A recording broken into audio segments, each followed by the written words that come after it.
Okay students, आज algebraic graph theory का हमारा लेक्चर नंबर 7 है। और इस लेक्चर में हम डिस्कस करने जा रहे हैं आज connectedness in undirected and directed graphs. ठीक है जी। And we will discuss about the connectedness of undirected and directed graphs. So first of all let us introduce few terminologies. कुछ टर्मिनोलॉजीज हम डिस्कस करते हैं यहाँ पे कि जो कि आगे चल के ये यूज़ होंगी। सबसे पहले ये स्पैनिंग सब graphs. If a subgraph of graph G has the same vertex set as G, then we call it a spanning subgraph of G। तो फिर हम इसको स्पैनिंग सबग्राफ कहेंगे अगर सिमिलर वर्टेक्सेस हैं सब ग्राफ के पास भी, यानी कि वो सारे के सारे वर्टेक्स ग्राफ के अपने पास रखते हैं। ठीक है ना जी। तो ऐसे सब ग्राफ को हम स्पैनिंग सब ग्राफ कहेंगे। दूसरी terminology vertex induce sub graph या सिंपल इंड्यूस सब ग्राफ भी इसको कहते हैं हम।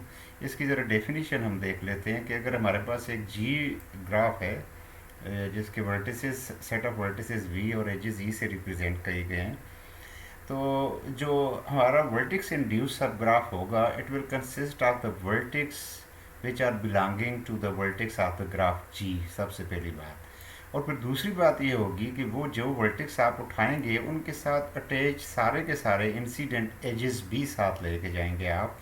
यानी कि अगर सपोज उस ग्राफ के पास 5 वर्टेक्स हैं जी के पास और आपने उसके 3 वर्टिसेस उठाए, तो उनके साथ जो अटैच्ड इंसिडेंट एजेस हैं वो भी साथ ही साथ होंगे। तो फिर हम उस सब ग्राफ को कहेंगे कि वर्टेक्स इंड्यूस सब ग्राफ है and it will be represented by G R S. ठीक है जी। और सेकंड है हमारे पास edge induce sub graph. Edge induce sub graph basically it consist of the subset of the edges of graph G together with any vertices that are their end points. ठीक है ना जी। और इसकी ब्रीफिंग जो है आगे की जा रही है कि for a non empty subset X of edges, जो आपने एजेस लिए हैं, द सब graph G of X induced by X has an edge set X and consist of all the vertices that are incident at least one edge in x। तो यानी कि वो आपने एजेस उठाए, ठीक है जी, अलॉन्ग विद द वर्टिसेस, तो at least one incident as जो है वो कोई दो वर्टिसेस के दरमियान ग्राफ जी में एग्जिस्ट कर रहा था वो भी यहाँ पे एग्जिस्ट करे। ठीक है ना जी। यानी एज सेट आपने उठाए, जहरी बात है वर्टिसेस भी होंगे साथ, लेकिन वो एटलीस्ट ईच जो है incident edge, one incident edge हर वर्टेक्स के साथ एसोसिएट होना चाहिए। ये आगे चल के एग्जांपल में मज़ीद आपको मैं बताऊंगा, इस क्लियर हो जाएगा। This sub graph is called the edge induce sub graph of a graph G. तो ज़रा देखें यहाँ पे, ये आपके पास डिफरेंट पिक्चर्स हैं। यहाँ पे ग्राफ जी है जिसके हम इंड्यूस्ड वर्टेक्स सब ग्राफ्स भी डिस्कस करेंगे अब, और एज इंड्यूस्ड एज सब ग्राफ्स भी। तो ज़रा सबसे पहले ये ज़रा चल के देखते हैं एज को। एज ज़रा देखें, इसका सब ग्राफ है, बिल्कुल सब ग्राफ है, सारे एजेस वर्टिसेस सिमिलर हैं जो यहाँ पे हमने रखे हैं। लेकिन सबसे पहला क्वेश्चन ये है कि क्या ये एज इंड्यूस्ड है? तो ये एज इंड्यूस्ड नहीं है। क्यों नहीं है? क्योंकि यहाँ पे ज़रा देखें कि बी और एफ के दरमियान एक इंसिडेंट एज मौजूद है, लेकिन यहाँ पे बी और एफ के दरमियान इंसिडेंट एज नहीं मौजूद आपके पास। तो आपने वर्टेक्स तो वो उठाए, लेकिन उसमें मिसिंग क्या किया आपने कि एक एटलीस्ट एज जो है एज उसके साथ इंसिडेंट एज उसका साथ लेना था। इसके बरक्स ज़रा आप के पे चल के देखें। के जो सब ग्राफ है इसमें आप देखें कि वर्टिसेस जो आपने उठाए हैं वहाँ से ई वर्टेक्स वगैरह ई ए बी एफ, तो उनके एटलीस्ट वन इंसिडेंट एज साथ आपने लिए हैं। ई टू ए, यहाँ से आपने ई वन लिया, ये देखें ई टू ई थ्री, भले आप ये नहीं ले रहे, ये देख रहे हैं आप, क्योंकि इस वर्टेक्स के साथ जो था एटलीस्ट एक इंसिडेंट एज आपने लिया था। So you can say that this is an edge induced sub graph. ठीक है ना जी। अब ज़रा इस एम सब ग्राफ को ज़रा देखें। ठीक है जी।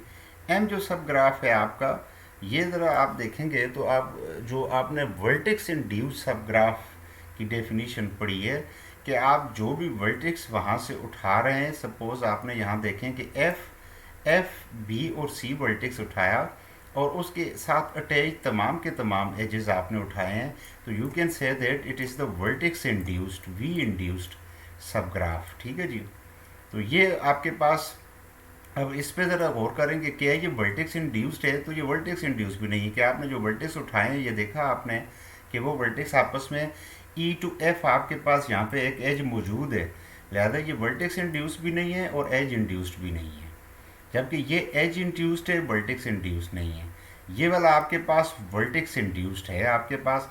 और ज़रा अगर इसके ऊपर आप गौर करें तो ईच इंसिडेंट एज भी उसके साथ मौजूद है। ठीक है ना जी। तो भले मैं इसको अब डबलिंग नहीं करना चाह रहा यहाँ पे, लेकिन यहाँ पे एल ग्राफ को ज़रा देखें। एल ग्राफ ज़रा देखें तो ये सबसे पहली बात तो ये है कि ज़रा देखें कि ये इसके पास वो तमाम के तमाम वर्टिसेस हैं जो कि वर्टिसेस आपके पास जी ग्राफ के पास हैं। ये देखें ज़रा, इसके पास कितने वर्टिक्स थे, A B C E F and D. तो A B C F E and D सारे, इसका मतलब ये हो गया कि ये स्पेनिंग सब ग्राफ भी हो गया जी का, जो कि प्रीवियस स्लाइड पे आपने देखा था। ठीक है नहीं। और उसके बाद ज़रा चेक करें कि क्या ये एज इंड्यूस्ड है, एज इंड्यूस्ड सब ग्राफ है।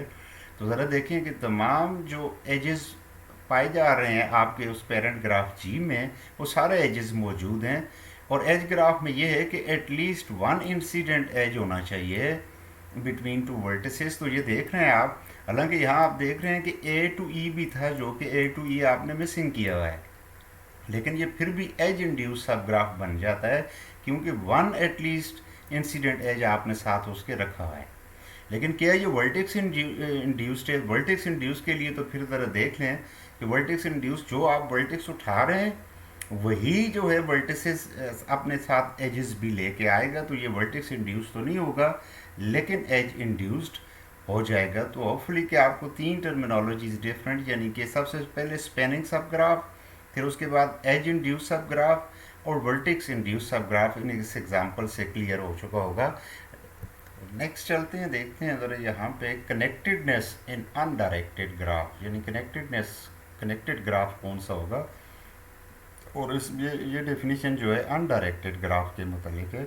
ज़रा इसकी डेफिनेशन को आप पढ़ें यहाँ पे कि an undirected graph is called connected if there is a path between every pair of vertices. हर दो वर्टिसेस के दरमियान आपको पाथ मिले, पाथ एग्जिस्ट करे तो आप कहेंगे कि वो कनेक्टेड है।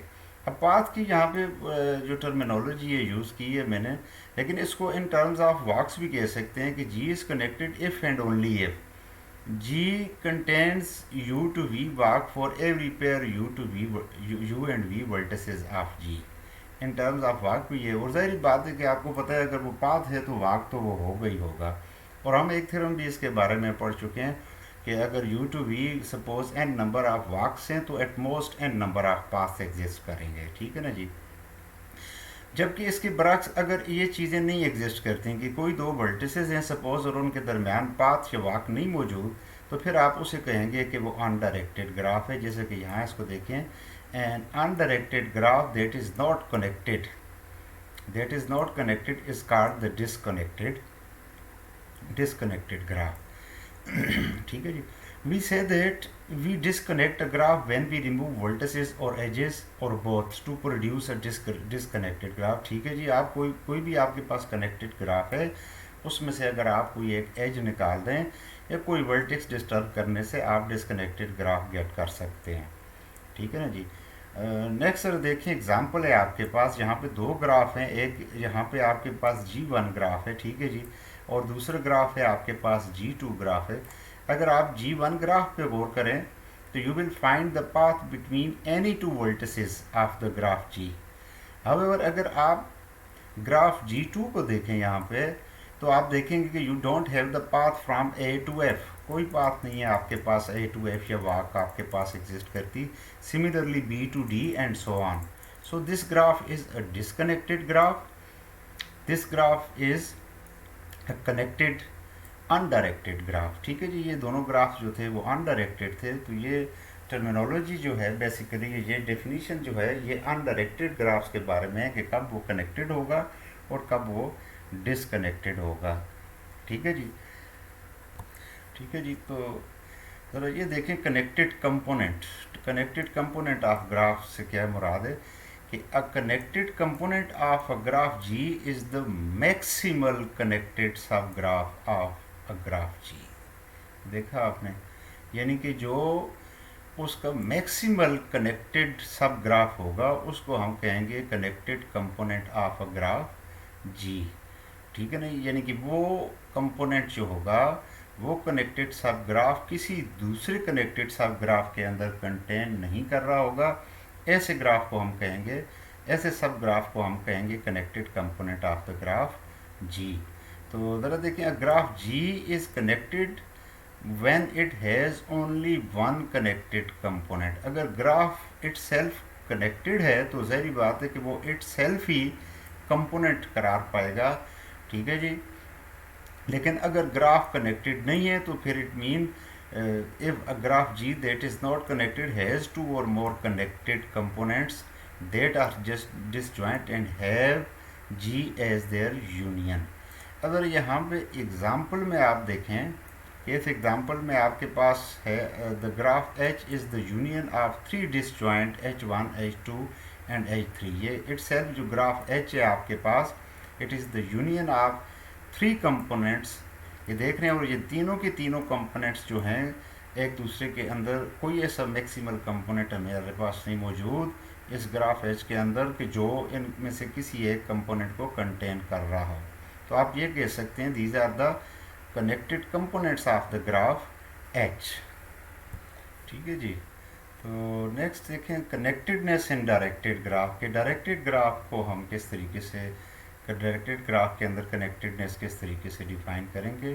तो ज़रा ये डेफिनेशन देखें कि a directed graph is strongly connected if there is a path from A to B and a path from B to A whenever a and b are vertices in a graph. यानी A to B का path भी हो आपके पास और B to ए का, तो फिर हम ऐसे डायरेक्टेड ग्राफ को स्ट्रॉन्गली कनेक्टेड ग्राफ कहेंगे। ठीक है ना जी। लेकिन on the other hand next definition ज़रा देखें, a directed graph is weakly connected if there is a path between every two vertices in the underlying undirected graph। यानी कि सपोज ए टू बी तो पाथ है आपके पास, हो सकता है बी टू ए ना हो, तो इस वजह से एरोज़ को आप ख़त्म कर दें और आपके पास एक अनडायरेक्टेड आ जाएगा ग्राफ। यानी आपको एक डायरेक्टेड ग्राफ के बने, उस डायरेक्टेड ग्राफ के एरोज़ को हटा दें, उसके बाद आप उसको as a undirected graph treat करें और फिर आपको कनेक्टेड मिल जाए वो, यानी वो कनेक्टेड हो, तो फिर हम ऐसे डायरेक्टेड ग्राफ को कहेंगे कि वो वीकली कनेक्टेड है, स्ट्रॉन्गली कनेक्टेड ना हुआ वो ग्राफ आपके पास। ठीक है जी। तो नेक्स्ट देखें, यहाँ पे एग्जांपल्स में कनेक्टेडनेस इन डायरेक्टेड ग्राफ आपको यहाँ पे स्लाइड पे दी गई है कि एग्जांपल कि आप किस तरीके से बता सकते हैं कि ये स्ट्रॉन्गली कनेक्टेड है या वीकली कनेक्टेड है। अब ज़रा ग्राफ जी को आप देखें, तो ग्राफ जी में कोई दो वर्टिसेस आप लें तो आप देखें, आप you can find the path from A to B and B to A as well. ठीक है ना जी। तो ये ग्राफ जो है आपका स्ट्रॉन्गली कनेक्टेड होगा।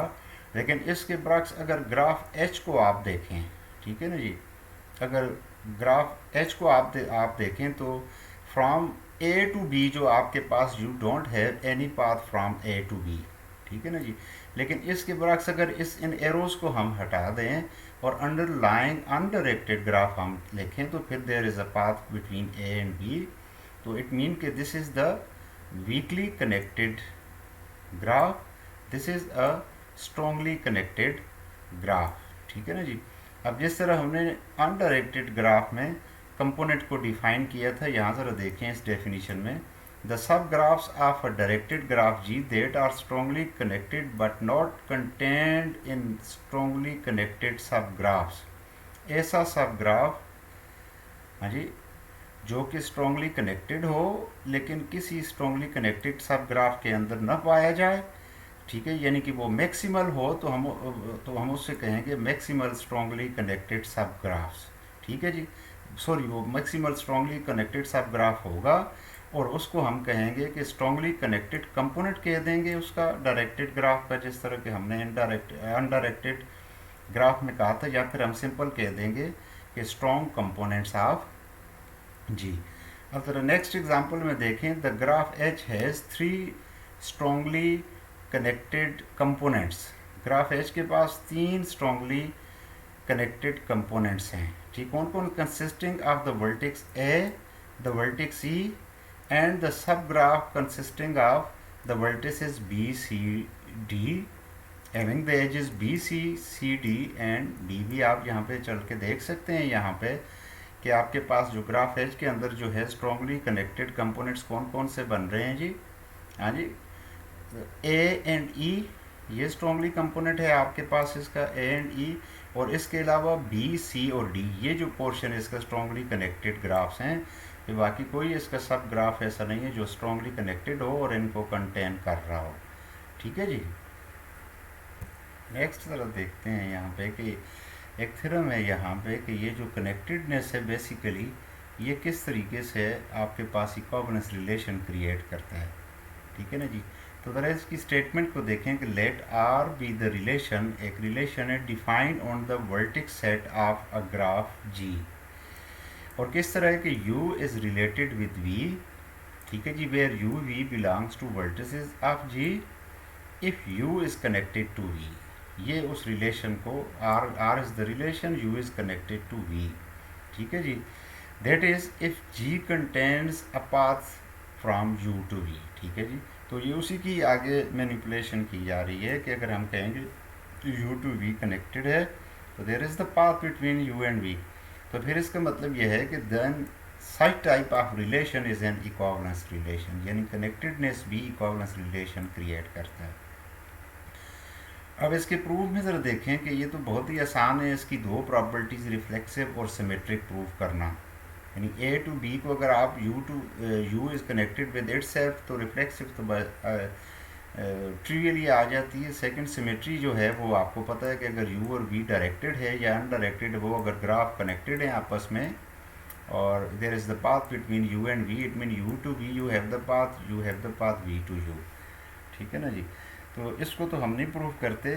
जो थर्ड इसकी प्रॉपर्टी इक्विवेलेंस रिलेशन की जो कि है आपके पास ट्रांजिटिव रिलेशन या ट्रांजिटिव प्रॉपर्टी, उसको ज़रा हम प्रूव करते हैं। और इस तरह से कि हम तीन वर्टिसेस ले लेते हैं।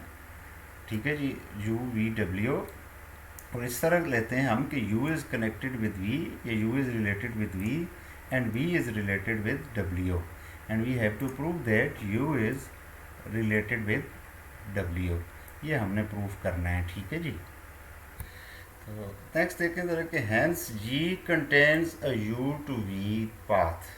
क्योंकि हमने कह दिया कि u is related with v, it mean there is the path p dash between u to v and there is a path p double dash between v to w। ठीक है जी। It means following p dash by p double dash we can produce a walk from u to w walk हम generate कर सकते हैं जो कि path नहीं है। लेकिन प्रीवियस थ्योरम में हम देख चुके हैं कि अगर if graph g contains u to v walk of length l, then g contains a u to v path of at most length l. So by this theorem we can say that there is the path between u to w and hence u is related with w. So our property, transitive property exists there. Hence connectedness is creating the partition in the vertices of the graph G. ठीक है जी। Next देखें the remark है कि the equivalence relation described on previous slide produce a partitions of the vertex set of every graph G into equivalence classes. तो ये तो ज़ाहिर बात है कि अगर वो तीनों रिलेशंस और प्रॉपर्टीज़ ओबे करता है तो वाकई इक्विवेलेंस क्लासेस में पार्टीशन कर देगा। और इसमें जो नुमाया बात है ज़रा आगे चल के देखें, द सब graph of G induced by the vertices, यानी कि वर्टिस इंड्यूस सब ग्राफ जो होगा किसी भी इक्विवेलेंस क्लास का जो होगा वो कंपोनेंट होगा आपके पास, it will be the component of a graph G. ठीक है जी। द सब graph of G induced by the vertices in an equivalence class is the component of G. तो ऑटोमेटिकली जो कंपोनेंट है बेसिकली वही इक्विवेलेंस क्लास में पूरे का पूरा आएगा जो वर्टेक्स इंड्यूस आपके पास सब ग्राफ होगा। ठीक है ना जी। तो इससे फिर मज़ीद ज़रा देखेंगे, we have the following, each vertex and each edge of the graph G belongs to exactly one component of a G। क्योंकि जब पार्टीशन कर दी है तो वो पार्टीशन अगर कनेक्टेड सब ग्राफ सारे के सारे आप लेंगे तो वो उसके कंपोनेंट्स बन जाएंगे। तो ऐसा नहीं हो सकता कि ईच वर्टेक्स और ईच एज जो है वो एग्जैक्टली वन कंपोनेंट को बिलोंग करेगा और वो बाय डेफिनीशन ही ये चीज़ फॉलो कर जाएगी। इसका मतलब क्या हुआ, this implies that if G is a disconnected graph and U V are the vertices belonging to the different components of G, then the edge UV, ये जो एज है does not belong to the edge of the graph. बिल्कुल उसी तरीके से कि जिस तरह अगर वो डिफरेंट कंपोनेंट्स को आप वर्टिसेस ले रहे हैं और उनसे अगर आपको एक एज बना रहे हैं तो वो ये बात ज़हन में रखनी है कि वो एज फिर उस ग्राफ के एज में लाई ही नहीं करेगा आपके पास। ठीक है ना जी। तो वो डिसक्वालीफाई कर जाएगा यहाँ पे। तो नेक्स्ट देखें ज़रा यहाँ पे कि ये एक थ्योरम है। इससे पहले तो नेसेसरी कंडीशंस हैं कि अगर कोई भी दो वर्टिसेस हैं उनके दरमियान एज एग्जिस्ट करता है तो वो कनेक्टेड होगा। लेकिन यहाँ पे सफिशेंट कंडीशन दी गई है कि अगर एक ग्राफ है जिसके पास एटलीस्ट का ऑर्डर 3 है, एटलीस्ट 3 वर्टिसेस हैं, तो फिर वो किस वक्त कनेक्टेड होगा। तो ज़रा देखें कि let G be a graph of order 3 और more if G contains 2 distinct vertices u and v such that g minus u and g minus v are connected, then g itself is a connected। यानी अगर दो vertices आप distinct लें और g minus u बशर्ते कि उसका order graph का आपके पास 3 और मोर देन 3 हो, और अगर g माइनस u और g माइनस v कनेक्टेड हैं तो फिर g itself कनेक्टेड होगा। तो इसका प्रूफ जरा देखते हैं यहाँ पे कि suppose that G contents distinct vertices u and v, कोई दो हमने उसके वर्टिसेस ले लिए हैं जो कि डिस्टिंक्ट हैं, और इस तरह के g माइनस यू जो है आपके पास और g माइनस v जो है दे आर कनेक्टेड। अब हम प्रूव ये करेंगे कि g कनेक्टेड है। ठीक है ना जी। To show that g itself is connected we show that there is a path between any two vertices of a graph G। तो हम इस तरह कर लेते हैं, ये g माइनस यू और g माइनस v, ये तो आपके पास u और v हमने मान ली दो वर्टिसेस। इसके अलावा हम लेते हैं कि let x and y be the two vertices of the graphs. कोई और दो वर्टिसेस लेते हैं। ठीक है जी। Then there will be two cases to discuss. सबसे पहले तो वो अगर x और y not equal to u v हैं, इसका मतलब ये हुआ कि u does not belongs to x y, then x and y are vertices of g minus u। ठीक है ना जी। फिर इसका मतलब क्या हो गया, आपके पास x और y g माइनस यू के वर्टिसेस हो गए, और अगर उसके वर्टिसेस हैं तो क्योंकि g माइनस यू कनेक्टेड है तो it mean there is a path between x and y p in g minus u, hence p is in g and x y are connected in g। यानी उससे distinct लिया आपने तो वो prove कर दिया चूँकि g माइनस यू जो है और g माइनस वी कनेक्टेड है। ठीक है ना जी। तो इसमें ये चीज़ है कि पहले आपने लिया कि u does not belongs to this one. ठीक है ना जी। तो इट मीन कि it these two element x and y are belonging to g minus U. ठीक है जी। और g माइनस यू चूँकि कनेक्टेड है तो it mean there is a path between x and y। ठीक है जी। और तो नेक्स्ट देखते हैं सेकंड केस में। सेकंड केस में अगर आप देखें यहाँ पे तो हम क्या ले रहे हैं जी कि let us suppose that U V vertices are equal to X Y. It mean कि से कि x equal to U and y equal to v। तो फिर हम we show that u and v are connected in g। हम ये prove करेंगे कि ये कनेक्टेड है इन g के। ये चीज़ हमने एज्यूम कर रखी है कि g माइनस यू और g माइनस वी कनेक्टेड है। ठीक है ना जी। और अब ज़रा देखें कि ऑर्डर ऑफ g एटलीस्ट 3 है आपके पास, तो हम एक वर्टेक्स w लेते हैं g के अंदर। ठीक है जी। Side that g is not w is not equal to u और v के इक्वल नहीं है।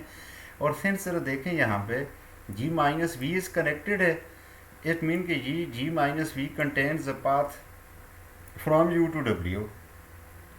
ठीक है जी, से p डैश। और इसके से P dash and further more, चूँकि जी माइनस यू कनेक्टेड है तो it will contain the path w to v, that is p double dash. So therefore the p dash followed by p double dash, we will get the walk uv. ठीक है ना जी, we will get the walk uv by the previous theorem. ठीक है ना जी, g contains a uv path and so u and v are connected in g. तो hence proved कि ये अगर g माइनस यू और g माइनस वी अगर connected हैं और ऑर्डर ऑफ ग्राफ जो है वो एटलीस्ट 3 है या it consist of more than 3 और 3 वर्टिसेस, ठीक है ना जी, तो फिर वो ग्राफ जो अगर g माइनस यू कनेक्टेड है और g माइनस वी कनेक्टेड है तो वो ग्राफ टोटली कनेक्टेड ग्राफ हो जाएगा। ये आपको सफिशिएंट कंडीशन प्रोवाइड कर रहा था ये थ्योरम।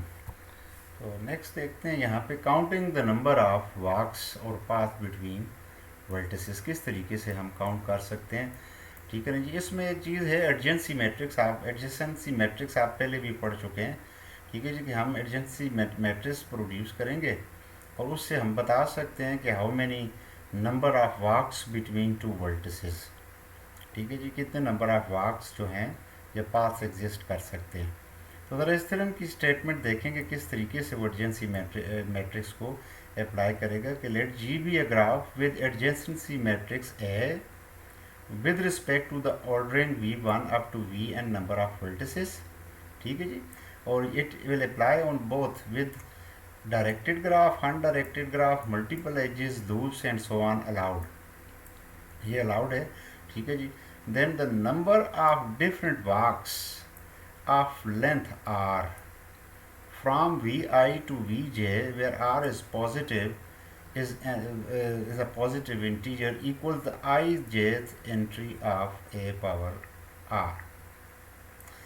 यानी कि इस थ्योरम में ये बताया जा रहा है कि अगर आपके पास, पहले इसको ज़रा सिंपल ग्राफ पे हम अप्लाई करेंगे, ठीक है ना जी, ये लूप्स और ये थोड़ा कॉम्प्लेक्स होगा, आगे चल के हम इसको फिर एलेबोरेट कर देंगे। लेकिन ये कहना क्या चाह रहा है कि आपके पास एक ग्राफ है, उसकी एडजेंसी मैट्रिक्स बनाएं और आप उस ग्राफ में से फाइंड आउट करना चाहते हैं थ्रू द एडजेंसी मैट्रिक्स कि between any two vertex suppose A and B how many number of walks are of length two exist. तो आप क्या करें कि उस एडजेंसी मैट्रिक्स को ट्वाइस मल्टीप्लाई यानी ए स्क्वायर उसका निकाल लें। अब उसमें से आप एडजेंसी मैट्रिक्स आपके पास जो ए स्क्वायर आ जाएगी उस एडजेंसी मैट्रिक्स का स्क्वायर, उसमें आप किसी भी दो वर्टेक्स के दरमियान सपोज ए और बी के दरमियान या ए और डी या ए और सी के दरमियान फाइंड आउट कर सकते हैं कि कितनी नंबर ऑफ वॉक्स एग्जिस्ट करती हैं ऑफ लेंथ 2। इसी तरीके से अगर आप लेंथ 3 की walks number of walks find out करना चाहते हैं तो उसी ए स्क्वायर को ए से मल्टीप्लाई करें, ए क्यूब आ जाएगा आपके पास। ये लेंथ 3 के अब आप किसी भी वर्टिसेस की एंट्रीज पे जाके देखेंगे तो करस्पॉन्डिंग आपको नंबर ऑफ वॉक्स दे देगा। इसका प्रूफ हम यहाँ पे नहीं करते, इसके हम एग्जांपल लेके उस पर अप्लाई करते हैं। यहाँ पे ज़रा देखें, आपके पास एक ग्राफ है यहाँ पे जी, ठीक है जी, जी इज़ द ग्राफ और it consist of A B C D, ये 4 वर्टिसेस हैं इसके, ठीक है ना जी। तो एग्जांपल में पूछे जा रहा है कि how many walks of length 4 length की वॉक्स कितनी एग्जिस्ट करती हैं किस किस वर्टेक्स के दरमियान, ए टू डी वर्टेक्स के दरमियान, ठीक है जी, इन द ग्राफ जी। तो सबसे पहले तो हमने इसकी यहाँ पे एडजेंसी मैट्रिक्स बनाई।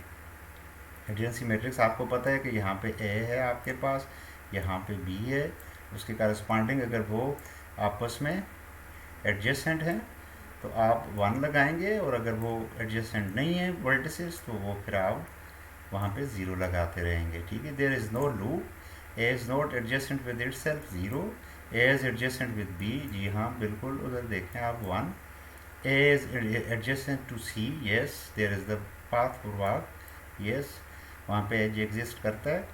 ए टू डी डायरेक्ट कोई एज नहीं एग्जिस्ट करता यहाँ पे, तो यहाँ पे 0 लगा दिया आपने। सिमिलरली बी को देखें ज़रा, B is attach with A adjacent to A, yes, B is adjacent with B, नहीं लूप नहीं एग्जिस्ट करती 0।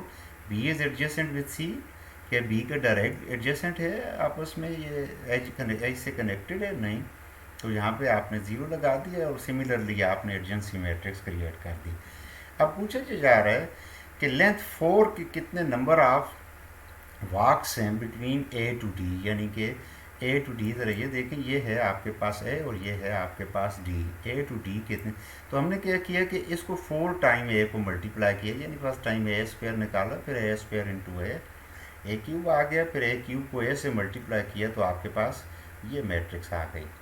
अब ज़रा आप इसकी आई जेथ एंट्री पे चल के देखेंगे। ए टू डी आपने कहा, यहाँ पे ए है आपके पास, ये है आपके पास ए, कॉलम वाइज बी सी, ठीक है जी, ये आ गया डी आपके पास।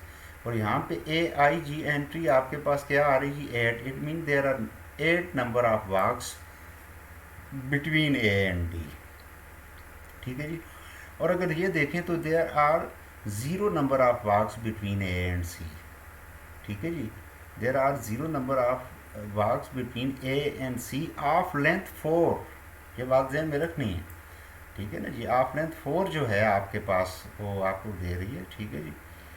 तो फोर्थ लेंथ की ए टू डी 8 है, और वो कौन कौन सी है देखें, ये walk A to D, B to A to B, B to D, ठीक है ना जी। ये आपके पास लेंथ 4 की आपके पास आ रही हैं 8 पास नहीं है, सॉरी, ये वाक्स हैं, ठीक है जी। 8 number of wax are there, wax are there. तो वो वाक्स यहाँ पे मैनिपुलेट कर दी गई हैं, ठीक है ना जी। और ठीक, नंबर ऑफ पास नहीं है बेसिकली ये, सॉरी, यहाँ पे वाक्स हैं, ठीक है ना जी। पाथ नेक्स्ट में हम देखेंगे कि किस तरीके से। आपको पता है कि every path is a walk but every walk is not a path, लेकिन एक थ्योरम जो क्लेरिफाई करते हैं कि अगर हम पढ़ चुके हैं और वो बड़ा फेमस थ्योरम है, उसको जहन में रखना है आपने, कि अगर एल नंबर ऑफ वाक्स हैं बिटवीन यू टू वी, तो एटमोस्ट नंबर ऑफ पाथ्स जो होंगे वो यू टू वी एल हो सकते हैं, ठीक है जी। Length 4 from A to D is the 1/4 entry, यानी फर्स्ट रो और फोर्थ कॉलम में। और वो जो देखा आपके पास 8 आ गई हैं, 8 नंबर ऑफ वाक्स फिर वो नीचे रिप्रेजेंट की गई हैं आपके पास, ठीक है ना जी।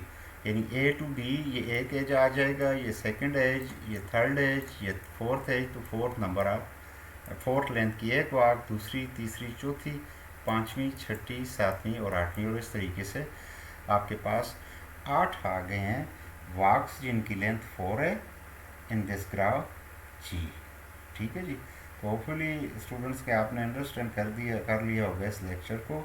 तो इंशाल्लाह see you in the next lecture. Thank you very much.